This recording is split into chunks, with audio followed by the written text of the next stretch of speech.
Snow had stopped falling by the time Mira knelt in the lower bailey, and the cold that replaced it was the kind that took the breath first and the fingers second. The cage stood against the north wall where the stone never warmed, ringed by torches nobody had troubled to feed since dusk. Inside it, something that had once stood taller than any man lay folded in on itself, ribs showing beneath a coat gone dull and gray, eyes shut against a world that had not fed it in 9 days. Boots crossed the yard behind her, unhurried, certain of her. Somewhere above, in the warm hall, Lord Thorn was telling his newly arrived guests that Stonemere bred no soft hearts, that the beast of Ashreach had crossed half the north without a single meal, and would cross the rest of his short life the same way, and that anyone who pitied it was welcome to join it in the straw. The cold itself seemed to be listening. It had that quality some winter nights carried, a stillness too complete to be only weather, as though the whole bailey were holding its own breath alongside hers. Mira did not look up at the lit windows. She looked at the eye that had opened, amber and wet and fixed entirely on her, and she understood, the way a body understands a held breath, that whatever she did in the next 10 seconds could not be undone. She had one word left in her before the guard reached the gate. She spent it. What that word was, and what it woke behind those amber eyes, the warm hall upstairs would not learn until it was far too late to matter.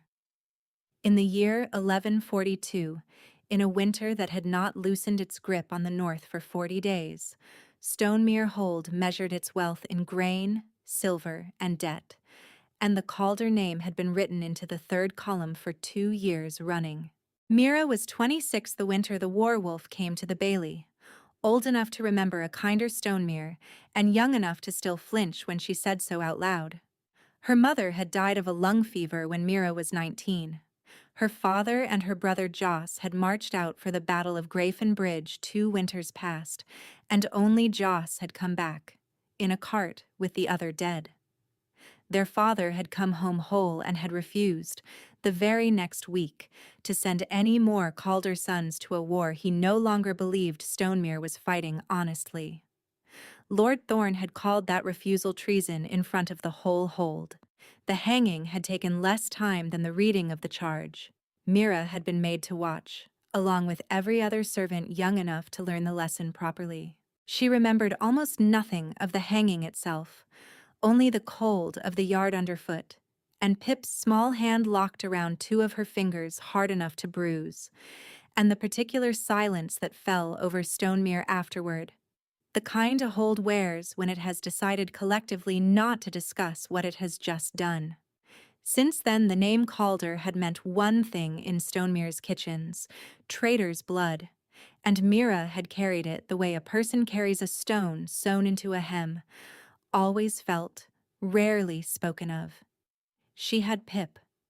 That was the whole of what she had left, an 8-year-old sister with their mother's stubborn chin and their father's habit of asking questions nobody wanted answered.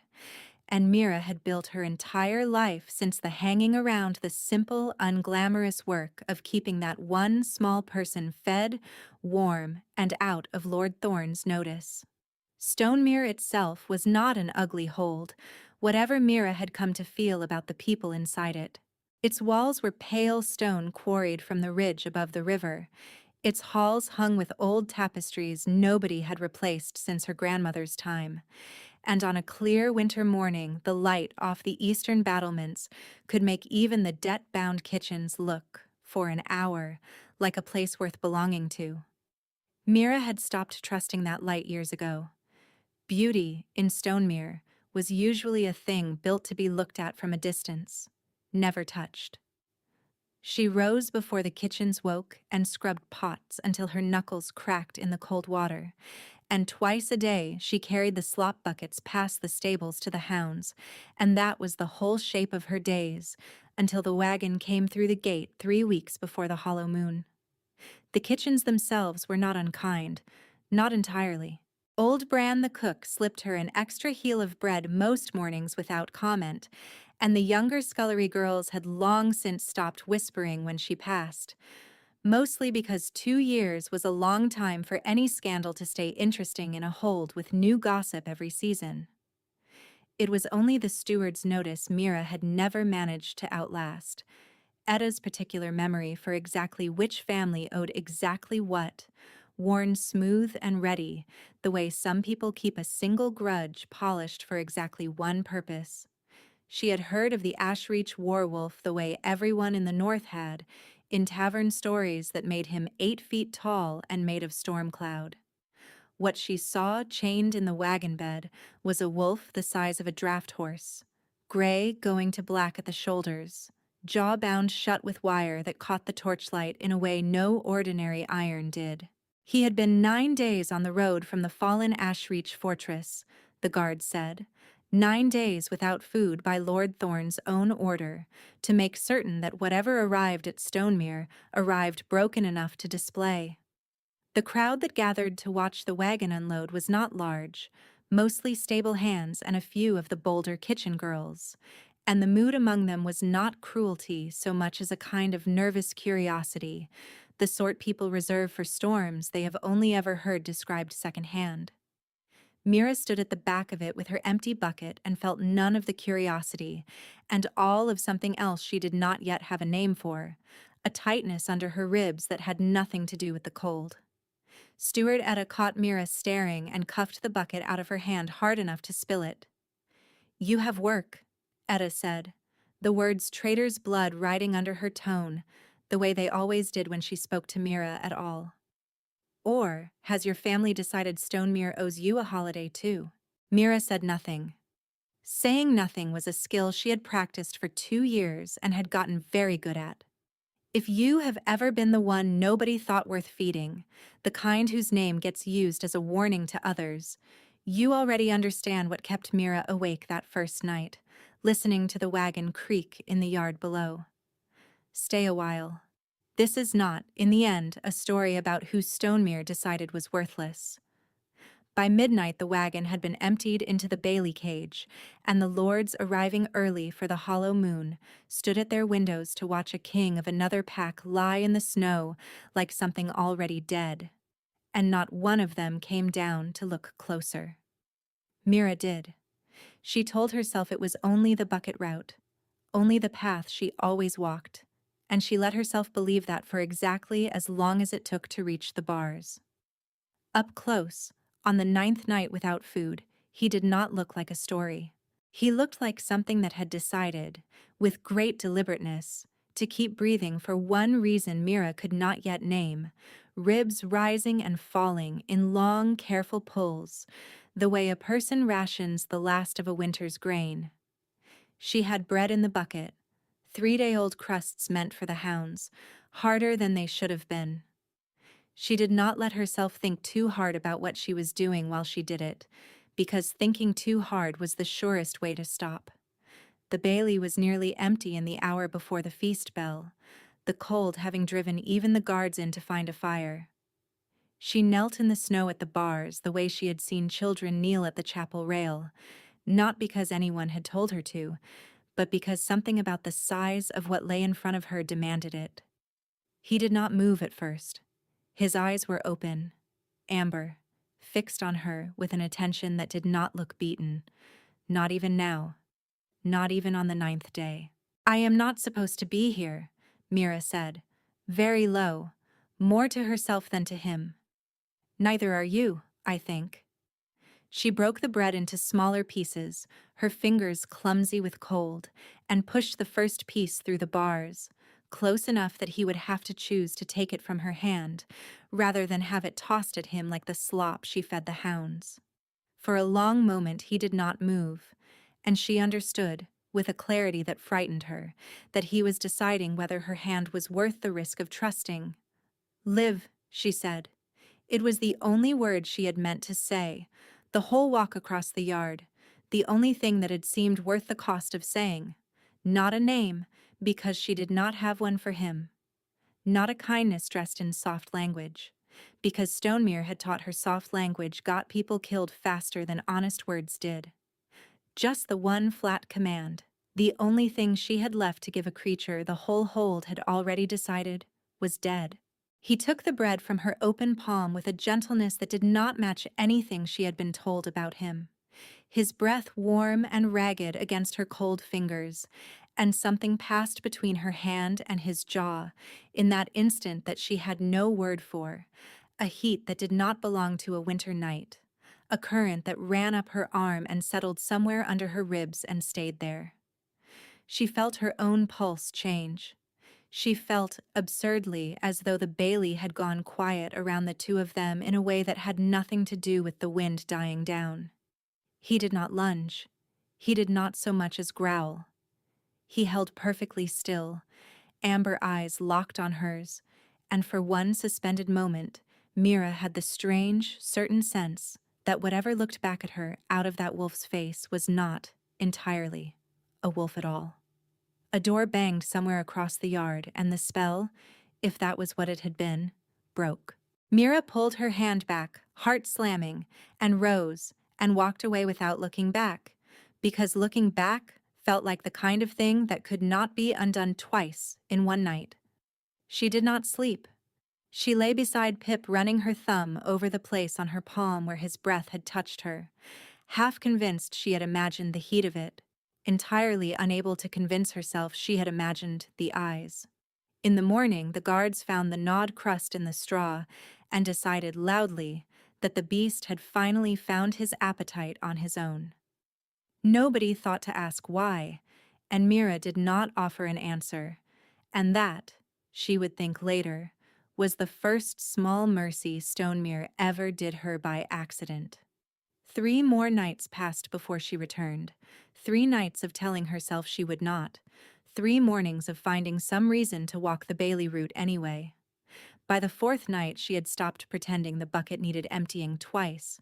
The official feeding had resumed by then.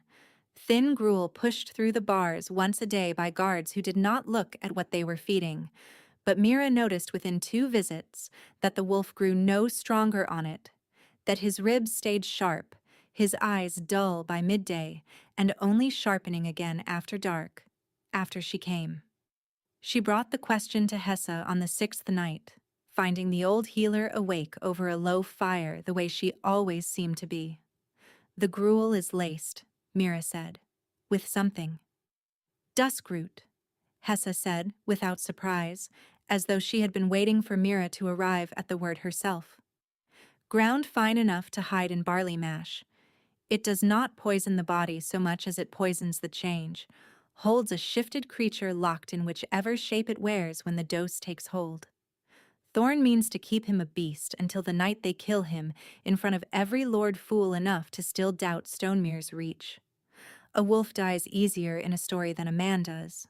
Easier still in front of an audience that came to see a monster, not a king." Mira sat with that for a long moment. "A king," she said. "Ash reaches," Hessa said. "Or was, before his own captain sold the gate. Garrick, his name was, second to the Alpha for 9 years before he decided Stonemere's gold weighed more than 9 years of loyalty. The wolf in that cage is the last thing of Ashreach Thorn has not yet finished burning." "There is an herb," Mira said. "There has to be something that loosens it." Hessa studied her for longer than the question warranted. "Crownsfoot, boiled down to a paste, slows the duskroot enough to let a body fight its own way back," she said finally. "I have some, old and weak, but some. I will not ask what you mean to do with it, Mira Calder, because I suspect you do not entirely know yourself yet. I will only say this. Your mother's people were not always called Calder. There were names in this north once that wolves answered to without being asked twice. Names Stonemere's registries scrubbed out 3 generations back because a frightened lord does not like to share a hold with blood older than his own." "Why scrub a name nobody remembered to fear?" Mira asked. Hessa's eyes, paler than they had been in Mira's childhood but no less sharp, fixed on her for a long moment. "Because remembering is not the same as forgetting, child," she said. "A thing scrubbed from a ledger can still be read in a face, in the steadiness of a hand near a creature that ought to have torn it off by now. Stonemere did not erase your mother's people because they were powerless. It erased them because, once, they were not. She would not say more than that. Not that night. And Mira walked back to the bailey with the crown's foot paste wrapped in cloth, and her head too full of old names to be properly afraid of what she was about to do. She worked the paste into a fresh crust and pushed it through the bars near midnight, and this time, when his jaw closed gently around her offering, the muzzle wire had slackened just enough from days of her cutting at it in secret that his lips parted around the bread, and for one breath, two, his eyes were not entirely amber. They were a man's eyes, dark and exhausted and startlingly aware, set for half a heartbeat in a face that had not finished being a wolf's, and a voice came out of that half-shifted throat, raw and barely more than breath. Mira. She had never told him her name. She had no memory of speaking it within his hearing, and the sound of it in that ruined voice went through her like the first crack of spring ice, sharp and frightening and impossible to take back. "You should not be here," he said, the words costing him visibly, each one dragged up from somewhere the duskroot had not yet reclaimed. "They will hang you for less than this." "I know what they hang people for," she said. "I have buried 2 of them." Something in his face, more man than wolf for that one stretched moment, went very still. "I have wanted, every night since they caged me, only for someone to look at me and not flinch," he said, the words barely audible. "You are the first." The shift slid back over him before she could answer, jaw narrowing, eyes draining to amber. The man's voice swallowed back into a low, exhausted breath against the bars, and Mira knelt there with her hand pressed flat to the cold iron, and her heart going so hard she could feel it in her teeth, wanting, with a fierceness that frightened her more than the guards ever had, to reach through and hold on to whatever piece of him had just looked at her. She did not. A man's life was not a thing to risk on a single held breath. Not yet. Not with Pip asleep in the lean-to counting on her to come home. She drew her hand back instead, slow and aching, and made herself walk away before the wanting could become a worse decision than the one she had already made. Roan had told her, in pieces, across 3 more half-shifted nights, the rest of it. How Garrick had walked beside him for 9 years, through 2 border wars and a famine that should have broken the pack apart, and how the same man had opened the postern gate at Ashreach's last fortress for a purse of Stonemere silver and a promise of land that Thorn had no actual intention of honoring. How Roan had gone down fighting before the net of silver chain finally dropped over him and had woken caged, jaw wired, already 2 days into the fast that would become 9 before anyone troubled to feed him again. He told it the way a man tells a wound that has mostly stopped hurting and mostly hasn't. In short, flat sentences, never once asking her for sympathy. And Mira understood, listening, that this was its own kind of trust, the kind that did not need to be named to be felt. One of those nights she asked him, low, why he had not simply let the duskroot take him under for good and be done with the waiting. He was quiet long enough that she thought the shift had already reclaimed him, and then his voice came back, rougher than before. "A king who dies quietly gives his enemies a clean story," he said. "I decided some time ago that Thorn would have to work harder than that for his ending. Besides," he added, and something in the half-wolf line of his jaw almost managed to be wry, the bread here had improved considerably. She laughed before she could stop herself, a short, startled sound she had not made in longer than she could remember, and for a moment neither of them mentioned the bars between them at all. Word of a king's name did something to the rest of Mira's nights. She no longer thought of the cage as holding a beast. She thought of it as holding a man Stonemere had decided, collectively and conveniently, not to see, and the unfairness of that sat in her differently than her own had ever managed to, sharper for being someone else's. She kept visiting. She kept thinning her own meals to fatten his, kept working Crownsfoot into crusts until her fingers smelled permanently of the bitter root, and twice more over the following nights his eyes cleared enough for a handful of broken words. Never long, never safe, always ending the same way, with him telling her to stay away and her not listening. And some nights she caught a flash of his hand, more man than paw for a breath, reaching through the bars to find hers before the shift dragged him back under. On the fifth of those nights, a guard nearly caught her, and only Hessa's quick lie, that the girl had been sent for fever bark and lost her way in the dark, kept Mira out of the stocks. Etta heard the story anyway, and made certain the whole kitchen heard it too. Some people, Etta said over the morning's bread, loud enough to carry to every bench, do not know when to let traitor's blood lie quiet. Perhaps Stonemere has been too gentle with the Calder girl. Perhaps a turn in the stocks would remind her what her family's name is worth here. Mira kept scrubbing. Saying nothing was still the skill she was best at, even when her ears burned and her hands shook on the pot. If you have ever sat through a room laughing at the worst day of your life, as though it were a joke they had every right to tell, you know there is a particular kind of stillness that costs more than any words would. Mira had that stillness down to an art by then. It would not last much longer, though it would take one more turn of the wheel before it broke. That turn came 2 nights later, when Mira, carrying linens past the council chamber after hours, heard her own family's name through the half-open door and stopped without meaning to. 2 days, Lord Thorne was saying, to the small circle of his closest men.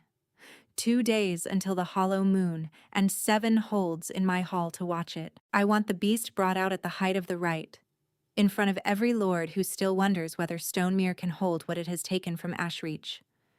Kill it as a wolf. Let them see exactly how small a king becomes once his pack has finished collapsing around him. A second voice, one Mira did not recognize, low and careful.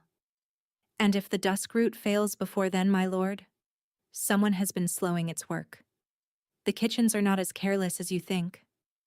A pause that Mira felt in her stomach more than heard. Then find who, Thorne said, and double the dose, and if it costs the beast its strength before the right, so be it. A weak death tells the same story as a strong one, and I would rather bury a corpse than lose my spectacle to some kitchen girl's pity. Mira did not wait to hear more. She walked the rest of the linen route with her heart in her throat, and 2 days, suddenly, feeling like no time at all. If you have ever counted hours instead of days because days had stopped feeling safe to plan around, you already know how long 2 of them can stretch. Stay with her a while longer. The wire was not finished holding him yet, and neither, as it turned out, was she. The discovery, when it came the way most disasters in Stonemere did, sideways and through someone smaller than the danger deserved. Pip had followed her once, 3 nights before, curious the way 8-year-olds are constitutionally unable not to be, and had said nothing about it until the morning after the council door, when Etta cornered the girl in the kitchen yard with a question dressed up as kindness, and Pip, who had never learned to lie half as well as her sister, answered it honestly. By midday, Mira was summoned to the hall, and by the time she arrived, Pip stood close between 2 guards, untouched, but clearly told to stay, her chin trembling with the particular fear of a child who has only just understood that the adults around her are not playing. Lord Thorne did not raise his voice. He rarely needed to. "You have been feeding Ashreach's wolf," he said, "slowing what was meant to be slow on my order alone. I find myself curious what a Calder thinks she is owed, that she would risk a sister's safety to nurse a dying king's pride." "I am owed nothing," Mira said, and meant it, and found, to her own surprise, that her voice did not shake. "I gave him bread. That is all you can hold against me, unless Stonemere has started punishing kindness alongside treason." 2 years, Thorne said, almost gently, almost as if he regretted what came next, since this family last decided it knew better than my law. I had thought the lesson taken. I see I was wrong. He nodded once, and the guards on either side of Pip did not move, and Thorn let the silence do the rest of the work for him, and Mira understood, with a cold that had nothing to do with the season, exactly what kind of leverage Thorn intended to use to make certain she did not interfere again. Pip did not cry where the guards could see her, which was somehow worse than if she had. She only looked at Mira once, before they led her away toward the keep, a single look that asked a question no 8-year-old should have needed to ask a grown sister, whether the people meant to keep her safe could actually be trusted to do it, and Mira had no honest answer to give her, only a nod that cost more than anything she had done in the Bailey so far. She was given the stocks until the right, with Pip kept separately, safe but not free, a promise rather than a threat, the kind Thorn preferred because it cost him nothing and bought him everything. She spent the 2 days that followed with her wrists locked in cold wood and her mind circling the same useless arithmetic. How many hours until the hollow moon? How far the Bailey was from the stocks? How completely powerless a single kitchen girl was against 7 holds, and a lord who had already hanged her father for less defiance than this. The cold found every gap in her cloak within the first hour, and did not leave for the 2 days after. She thought, more than once, about screaming the truth of it at every passing servant, that a man worth more than the whole of Stonemere's silver lay starving 40 paces away. But screaming had never once worked in her favor before, and she did not waste the little strength she had left learning that lesson twice. She heard the hollow moon horns sound from inside the stocks on the second night. 3 long notes that meant the 7 holds had finished their feasting, and the hall was emptying into the Bailey, and she spent the time between that sound and the guards finally coming for her, trying to remember every detail of Pip's face, in case it was the last clear thing she ever got to hold on to. On the night of the rite, they freed her only to march her to the dais, because Thorn, it turned out, wanted his lesson witnessed twice over, the traitor's daughter dragged out to watch what happened to anyone who pitied what Stonemere had decided to destroy. The Bailey had been transformed for the occasion, torches doubled, 7 banners hung above 7 lords seated in their finest furs, and in the center of it all, chained and muzzled and dragged on a litter because his legs would no longer hold him, lay the war-wolf of Ashreach. 9 full days now since any food had truly reached him that the dusk root had not poisoned twice over. Ribs stark beneath fur gone thin as old cloth. Eyes nearly closed against torchlight he no longer had the strength to flinch from. Mira was forced to her knees at the edge of the crowd, close enough to see, close enough that when Etta leaned down to murmur traitor's blood should learn to keep her eyes on her own grave, the words barely registered over the sound of her own pulse. This, she understood, looking at what little remained moving in that broken body on the litter, was the moment Stonemere had built for 2 weeks. A king reduced to a story told over wine. A woman who had loved her family enough to die for them, kneeling in the snow to watch the last of someone else's family die the same way. She had one thing left that was entirely her own. She had not used it yet. Lord Thorn rose to speak the words that would end it, the formal sentence every lord present had crossed half the north to hear, and in the breath before he could finish it, Mira was on her feet and across the open ground before the nearest guard had finished reaching for her. She put her body between Thorn's raised hand and the litter. Not because it was wise, because it was the only true thing left to do, and she had spent 2 years learning exactly what happened to people in Stonemere who stopped doing true things out of fear. "If you kill him," she said, loud enough now for 7 holds to hear, "you kill me with him, and you can explain to every lord in this yard exactly how Stonemere profits from punishing its own kitchen girls alongside its prisoners of war." Thorn's face went the particular shade of a man who has not been defied in public for some time, and does not enjoy remembering how. "Move," he said. She did not move. Behind her, against her back, she felt the litter shift, felt a breath drawn that had not been drawn that deep in 9 days, and beneath her palm, pressed flat against the silver wire at his throat, without her quite deciding to put it there, something began to happen that had nothing to do with courage. The wire grew warm, then hot. Hessa's old names rose up in Mira's memory unbidden, blood older than Stonemere's registries, and whatever ran in the Calder line under 2 years of ink and 1 generation of erasure answered something in the silver that no smith had ever accounted for, and the wire split with a sound like a struck bell and fell hissing into the snow. It did not happen quickly. Mira would remember, afterward, every separate piece of it in the unhurried, exact way a body remembers the instant before a fall, the heat traveling from her palm into the silver answering in a language older than Stonemere's stonework, the first hairline crack catching torchlight like a vein of fire opening in dark metal. She did not let go. Whatever was happening, it was happening because her hand had stayed where it was, and she had learned, over 2 long years, that the only power Stonemere had never managed to take from her was the choice of where to put her own 2 hands. For 1 full breath, nothing else moved at all. 7 holds of lords sat frozen in their furs. Thorn's hand hung half-raised. Even the wind seemed to hold itself.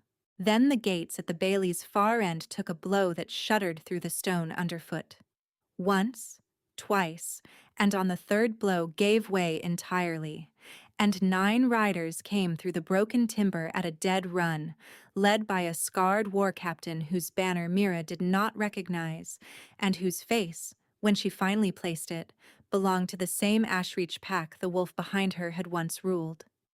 9, the same number as the days he had gone without food.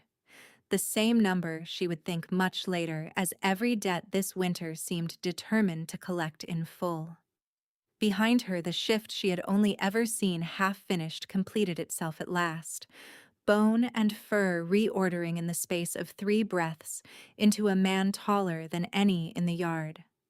Dark hair matted with old snow, a thin scar through 1 eyebrow, eyes that were entirely human now and fixed on nobody but her. He stood.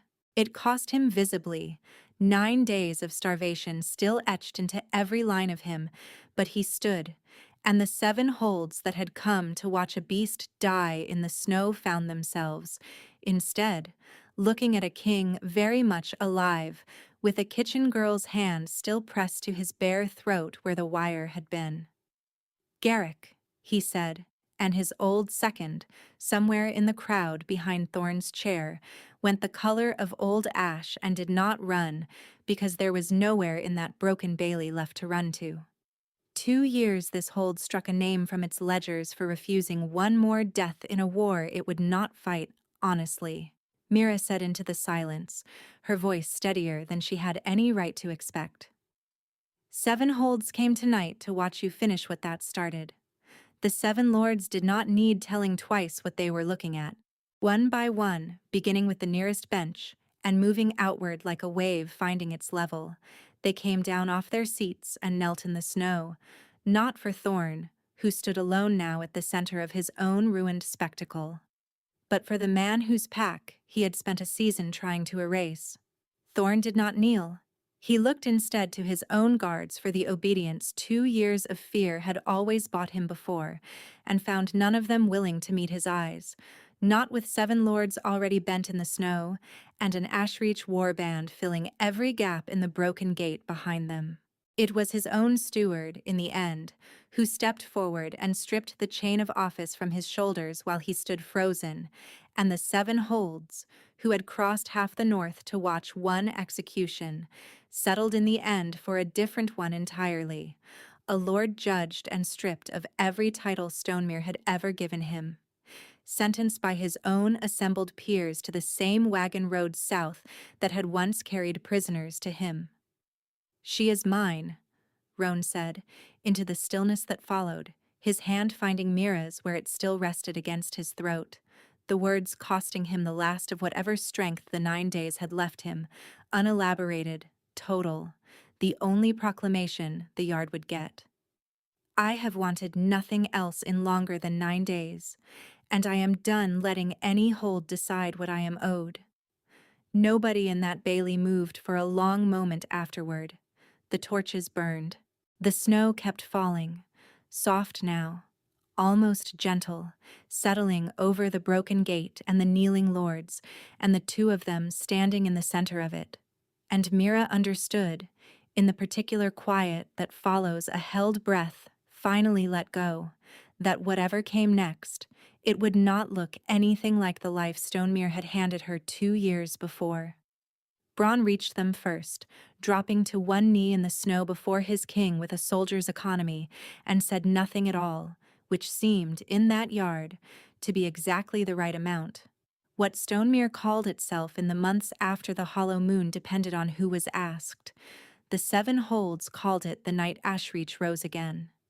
The Kitchens, more quietly, called it the night the wire broke on its own. Because a story about silver answering old blood was easier to tell over bread dough than a story about a kitchen girl deciding, alone, in the snow, that a starving man's life was worth more than her own safety. Garrick's confession came within the week, drawn out of him before the same council he had once served. His 9 years of loyalty weighed publicly against the gold he had taken for them and found, by every measure that mattered in the north, wanting. He was stripped of rank and sent from Stonemere on foot, alone, into a winter that did not care who he had once stood beside. The Calder name came out of the 3rd column first. Roan saw to that himself, before he saw to almost anything else, standing in the hall that had watched him nearly die and striking, with his own hand, the debt that had bound Mira's family for 2 generations, along with every other debt Stonemere's old register had used to keep its smaller families small.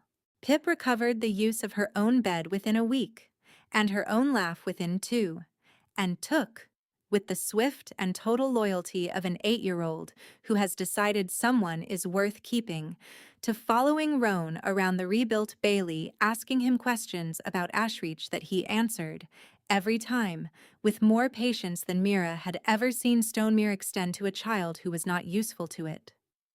Etta did not stay to see any of it. She left Stonemere within the month, quietly, on her own legs and at no one's order, which Mira understood eventually as its own kind of verdict, the kind a hold delivers on people who built their whole standing on someone else's smallness. Old Hessa kept the last of her crownsfoot in a jar by the fire and would not say, even when asked directly, how much of what had happened in that bailey was old blood and how much was simply 2 stubborn people refusing to let each other die. Mira had stopped trying to separate the 2 explanations. Some things did not need separating to be true. The 7 holds that had knelt that night did not forget what they had seen. Within a season, 3 of them had sent their own envoys to Stonemere not for tribute but for trade, addressing their letters, every one of them, to Lady Mira of Ashreach and Stonemere both, a title Mira still found strange in her mouth, and wore, regardless, the way she wore the ring at her throat, plainly and without apology. In the end, the cage came down stone by stone, at Roan's order, in the first thaw, and what stood in its place by midsummer was a low garden wall Pip liked to sit on, the kind of ordinary, undramatic thing a hold builds when it has stopped needing to prove anything to the holds around it.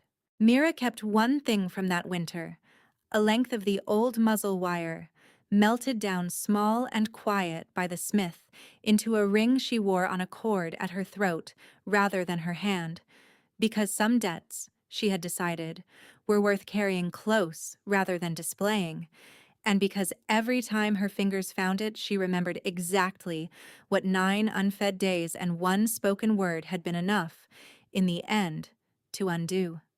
The gate they had broken through that night was never rebuilt with timber.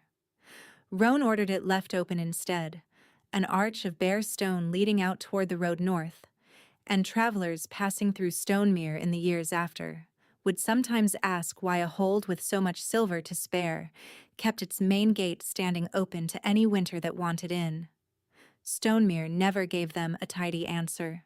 It only pointed, if pressed, to the low garden wall where a girl with her mother's stubborn chin sat most evenings, and to the king and the kitchen girl who had once knelt in that same dirt feeding each other, the only things either of them had left, and let the visitors draw whatever conclusion the open gate seemed to invite.